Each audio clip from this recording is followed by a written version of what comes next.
whenever I was there. She was the other biology. Heather, she's gone. She moved to Berlin. She moved to Kansas. Okay. Yeah, okay. so she's teaching in Kansas City, which is fine. She's a Kansas City Chiefs fan anyway, which makes bad decisions. It's fine.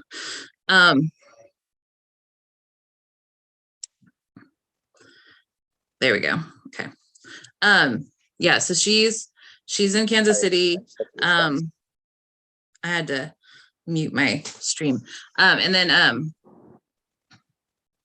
we sent a kid to Virginia Tech last year. Oh, nice. This year. He went in as an early freshman to play football. He's on the football team, like actually full scholarship. Northside had a football player go D1. Oh, amazing. Actually, he had a full ride offer to, the better school in Durham. And I was like, That's where you should go. That's where you should go. They really need football players. Like, they really need football players. Their football team is terrible. You need to go there. And he's like, that's not helping. I'm like, hey, the coach was good enough for Peyton. He'd be good enough for you. He's like, Miss Tubb. But he decided he doesn't want to do a business degree. And that's what Duke does with most of their athletes anyway.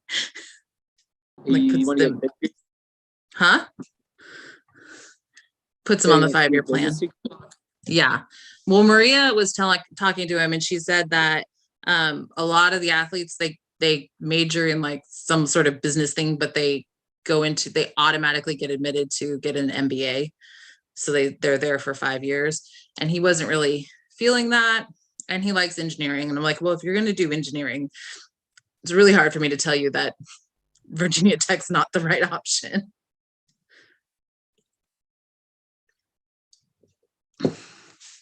I thought New York State was all 5G'd out. What's up with your service? I'm at the VA. It's going to be very spotty.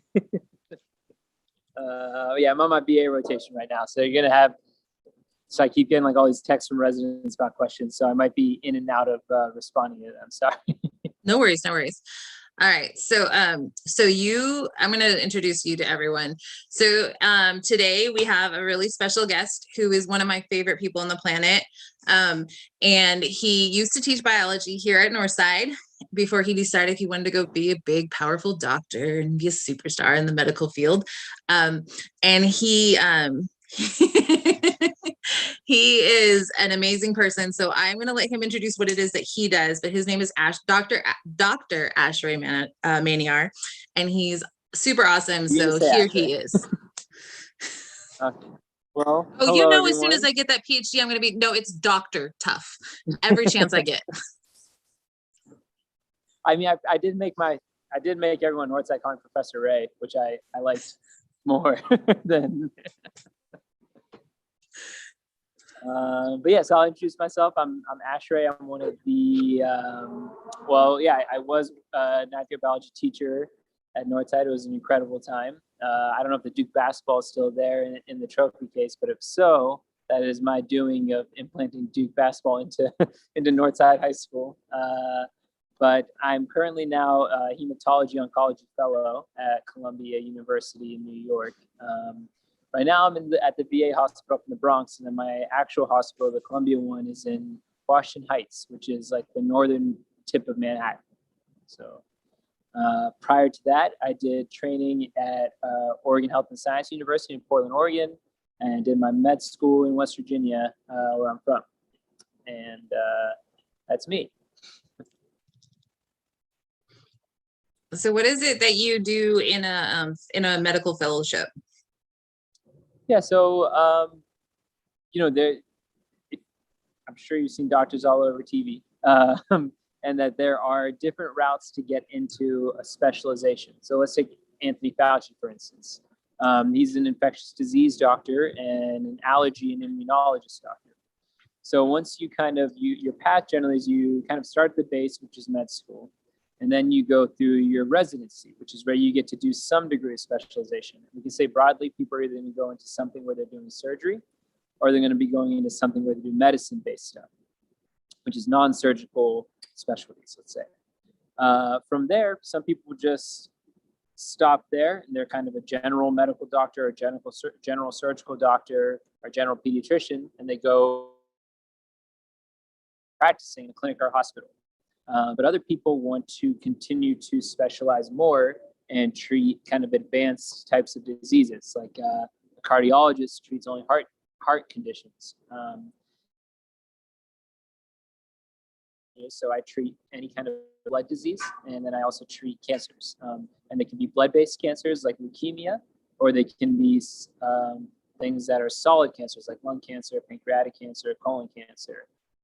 So the kind of step to that is after med school, you do the 3 years of residency, and then you do 3 more years of specialization.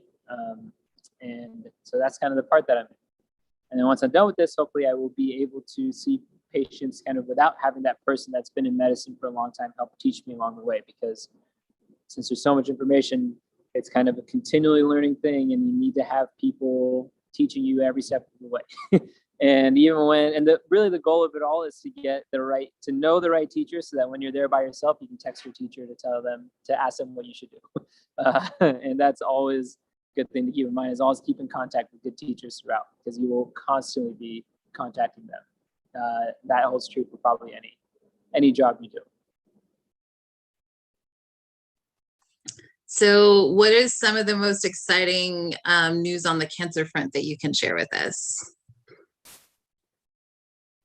Oh man, that is such a far-reaching question. So I think let's think about it maybe in 2 rooms. There is the excitement of cancer, which is what are the new drugs that are coming out, right? And I could talk about some of the new kind of concepts of drugs that are coming out. And then the other part that I think is really exciting is, how do you become better at being empathetic and kind of just being with patients in probably the most vulnerable state. It's kind of a degree of intimacy you get with people that you don't get in almost any other job, where you have people that feel very vulnerable, and your job is to help them feel like you have their back and that you're going to be there with them, even if the reality is that there are a lot of cancers we can't cure. And so people need to know that you're going to be with them whether or not you can cure their cancer. So that's probably the excitement from that part, is continuing learning how to be better with people, and always kind of being self-reflective of what are the words I use when I'm talking with people, or what are the ways that I share information that can be distressing to somebody. And then from the treatment perspective, there is so much excitement along that field that I can talk about. I think there is I think there are 2 really big concepts that are becoming a huge part of cancer treatment. One of them is immunotherapy, which is this term that we use for anytime you have a cancer. It's like a foreign thing in your body, and your body recognizes it as foreign. These cancers are built of proteins that are abnormal to our body to see. And so your body actually has its own immune system. The way it might attack a virus or a bacterial infection, it starts to get activated and start to try to kill cancer cells. Although because of how much mutation there is within a cell line, which goes back to the DNA of the actual cell, and the RNA and the sequencing and the proteins that are then translated, is that heterogeneity leads to it essentially being able to evade your immune system, or not respond to your immune system. So there's this big kind of excitement of immunotherapy, which is what are ways that you can kind of unlock your body's own immune system against cancer treatment. And so I think the hallmark of that is these drugs called checkpoint inhibitors that are being studied everywhere in cancer now. And I think a famous example is melanoma, where it used to be people could only live a couple months if they had something called metastatic melanoma, which means melanoma that had started one place, typically the skin, and then had gone to somewhere very distant, like the liver or another organ. Now with immunotherapy, people are living years with that. And not every cancer has that kind of success story. So that's why it's really important to scrutinize drugs very heavily, because the pharmacology department is responsible to their investors. The doctor is responsible to their patients. And those are 2 divergent pathways. So you can't just hype every drug, but you got to be able to really understand which ones have important things for your patients, not for the pharmacology industry. And then I think the other part that people get really excited about in lymphoma and leukemia, which lymphoma is a drug of the lymph nodes, which are your immune system, and leukemia is a drug or cancer of the blood. But in lymphoma in particular, and actually mostly lymphoma, actually not in leukemia. In lymphoma, there's this idea, something called CAR T, which is something called chimeric antigen receptor T cells, which is this process. They take your own body's T cells and they select ones that have a target that, so every cell, let's say, has a protein it expresses, and certain T cells will recognize that protein and try to attach to it and attack it. And so what CAR T is you find a T cell that has a receptor that is targeted at at an antigen on a tumor cell, on a lymphoma cancer cell. And then you take that one T cell and then you clonally engineer it to make millions of T cells. And then you infuse those T cells back into the patient's body. That's what CAR T is. And then you see their cancer melt away with it. And 70% of patients will respond to CAR T, which is kind of crazy, that high of a response rate. Now, the next question is how long that response rate lasts, but it's a big breakthrough to even get a response rate. And I think that's kind of the massive excitement in the lymphoma world is CAR T. But those are some of the really exciting drugs that are being developed in cancer. Okay, guys, so for a little backstory, when this guy was at Northside, I am an evolutionary biologist. I think evolution is the most important aspect of biology. There's nothing more important. This guy had me convinced, and I still teach it this way, that DNA is incredibly important. And the whole process of transcription, translation, making proteins is what really, really is the heart of all of the things in biology. And I guess he's probably right, because that's kind of what drives evolution, I guess. So if you think back to everything he just said and you push replay and you listen to all that, think of all the vocabulary that he threw in there that we've talked about all year, and we've talked about the importance. And here is something so central to our survival, where those simple concepts of those A, T, C's, and G's matching and getting one of those out of sorts, and that mutation and that change can cause our bodies to do some crazy, crazy stuff. And it's our own cells that are making these mistakes and then having these long-term effects. So moral of the story is, when we tell you it's important, we actually do mean it's important. And I have come a little ways in thinking that DNA is as important as evolution. So let's see. Another question that the kids always have and always want to know is, what's an interesting something that happened in your career, but like, what's an interesting story in your travels through medicine?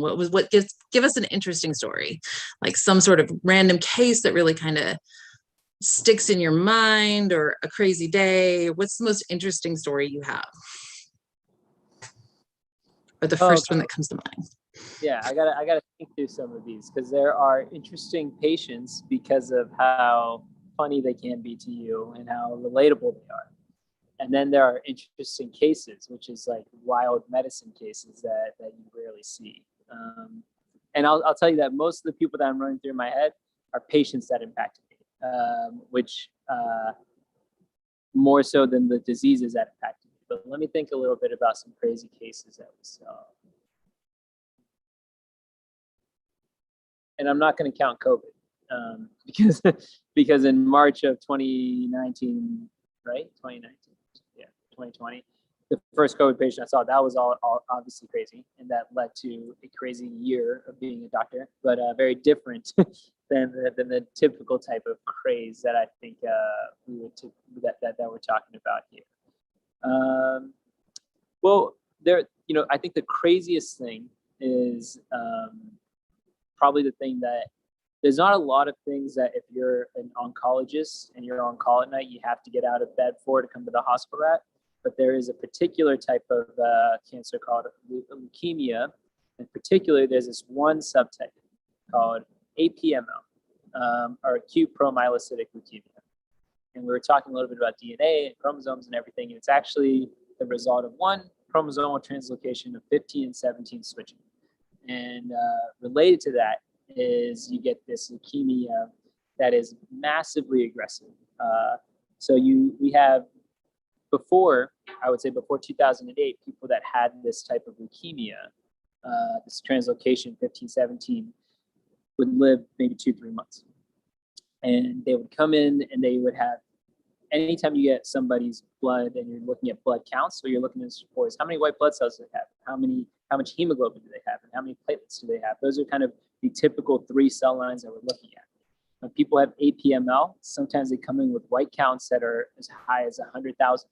And normally your white count is like 4.5 to 10.5, 11.5, or 4.5 thousand, 11.5 thousand. So somebody coming in 10-fold greater than that is absurd. It's so high that sometimes those white blood cells clog up your blood vessels, and they reduce the ability for blood to flow.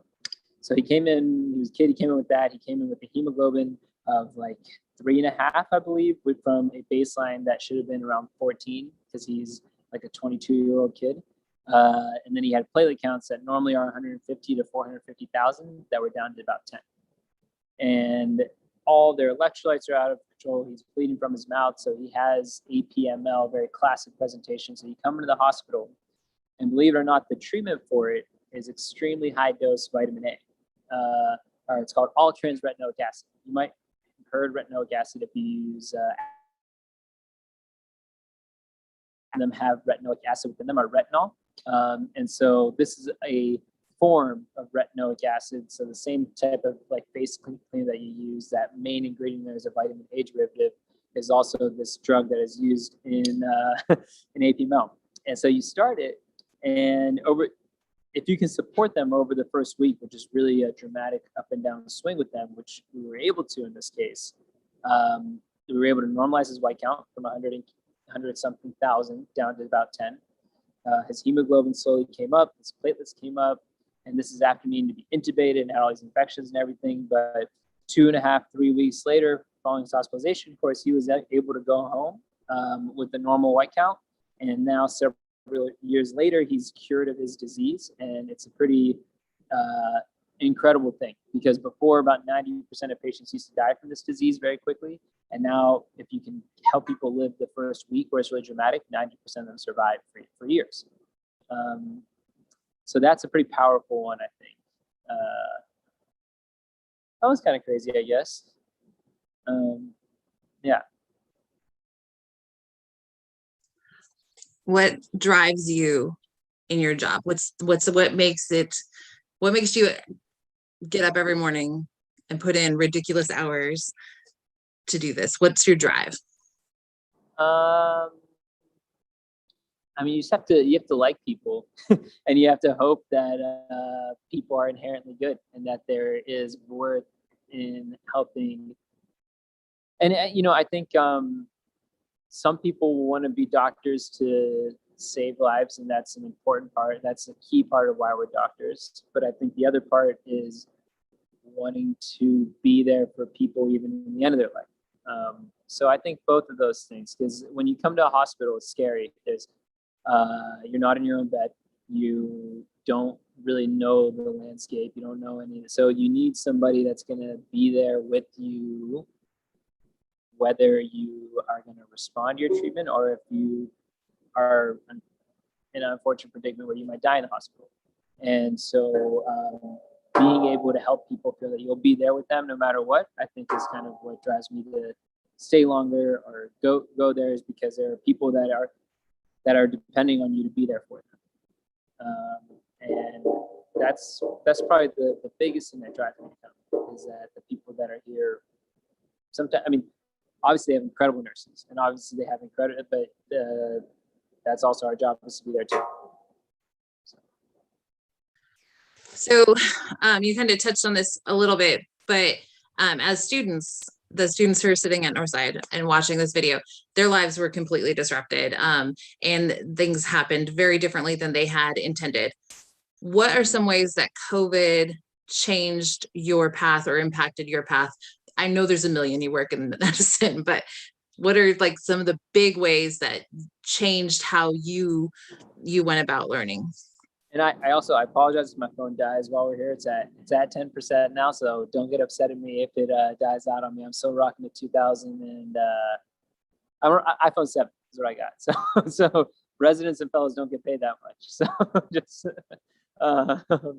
but so I was fortunate that both hospitals. So when I was in Portland, Oregon when COVID first happened, and our first was identified as a pandemic in the U.S. And I actually treated the first patient at the VA that had COVID. But I was fortunate that our hospital was never extremely strained by COVID. When I compare that to my New York co-fellows that were here during the pandemic, they have just starkly different experiences than I did. So I kind of had a transition where we were in the hospital a little bit less. We were in shift works, but we weren't there every day because they were minimizing the amount of people in the hospital unless there was a bolus of patients that were coming in. So I kind of had to transition to more like, I took on a lot of reading about how to treat critical care. Even though I was working in the ICU, I wanted to be ready to be able to be more autonomous in the ICU, because if we had a load of patients and there weren't enough attendings to treat them, we had to be feeling more comfortable, independent.